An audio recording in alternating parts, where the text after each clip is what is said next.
Jadi mereka benar-benar invest di situ dan mereka tahu betul bahwa ilmu pengetahuan itu adalah jantung mereka. Science, mereka itu invest di science. Sistem kurikulum mereka kan mereka yang bikin. Kita kan nggak pernah tahu gitu loh, bahwa mungkin pernah nggak diajarin mengenai Sumerian di sekolah, kan nggak? Pernah nggak diajarin tentang Lemuria? Kan enggak. Atlantisnya dibilangnya itu adalah dongeng, kan enggak. Jadi sebenarnya hal-hal kritikal yang berhubungan dengan masa lalu kita sebagai manusia, mereka nggak mau tahu. Mereka nggak mau kita tahu maksudnya. Jadi mereka maunya kita tahu pengetahuannya segitu aja dan udah diulang-ulang terus.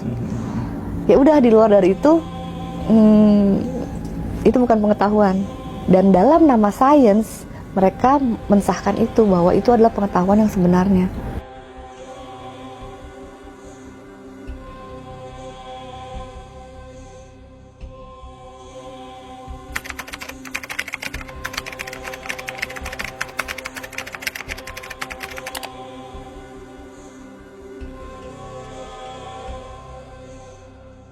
Di era media sosial yang sangat luas seperti sekarang ini, apa kalian pernah terkejut mendengar suatu pengetahuan yang belum pernah kalian dengar? Hal itu adalah wajar dikarenakan informasi atau pengetahuan tersebut tidak diajarkan saat kita sekolah. Lalu apa reaksi kalian jikalau kurikulum pendidikan dunia itu ada yang mengatur tentang pengetahuan mana saja yang boleh diajarkan dan mana yang tidak? Meskipun ada beberapa ilmu pengetahuan yang benar, namun ada juga ilmu pengetahuan yang tidak sesuai dengan kebenaran. Siapakah mereka dan apa tujuannya? Mari kita kembali ke belakang. Menjelang abad ke-8 Eropa berakhir, di sebuah kota Florence, Italia terdapat dinasti atau keturunan dari Cosimo de Medici yang berideologi sekte penyembah. Mereka mengambil alih tahta kepausan dengan cara paksa dan Dalam tragedi itu dinasti de Medici menyisakan dan mendanai para seniman dan para ilmuwan seperti Leonardo da Vinci, Galileo, Michelangelo dan beberapa orang lainnya untuk kepentingan kekuasaan yang lebih besar. Disinilah sekte penyembah itu membuat nama baru yang disebut sains atau ilmu pengetahuan modern yang dipelopori oleh para ilmuwan di bawah naungan tadi sudah mulai mengajarkan teori-teorinya dari abad ke-16. Mereka mulai mengajarkan sesuatu tentang semesta yang tidak sesuai dengan desain Tuhan, mengalihkan pemikiran kita kepada hal lain agar rencana mereka tidak terendus, dengan tujuan menguasai dunia dan menjauhkan manusia dari ketuhanan.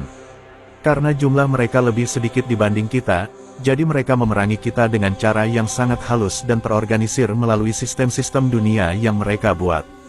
Singkat cerita, kemunculan organisasi Badan Dunia di tahun 1945 yang mengatur tentang dunia pendidikan ini memudahkan mereka untuk menyelimuti kurikulum pendidikan dunia dengan aturan yang mereka inginkan.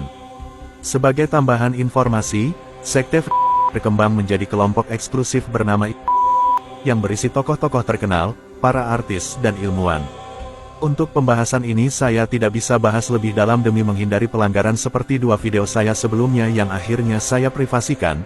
Dan semoga kalian bisa menangkap inti dari penjelasan tersebut dari video ini, yaitu dengan atas nama sains atau ilmu pengetahuan yang mereka rancang, mereka ingin menjauhkan kita dari ketuhanan. Emphasize that 500 years of science have demonstrated that God, that vague notion, is not likely. It's irrational to believe in God. Guru tercinta kita di sekolah sudah melakukan yang terbaik untuk mendidik kita. Adapun kurikulum di dalam buku adalah bukan tanggung jawab beliau untuk menentukan. Lalu apa tanggapan kalian mengenai hal ini?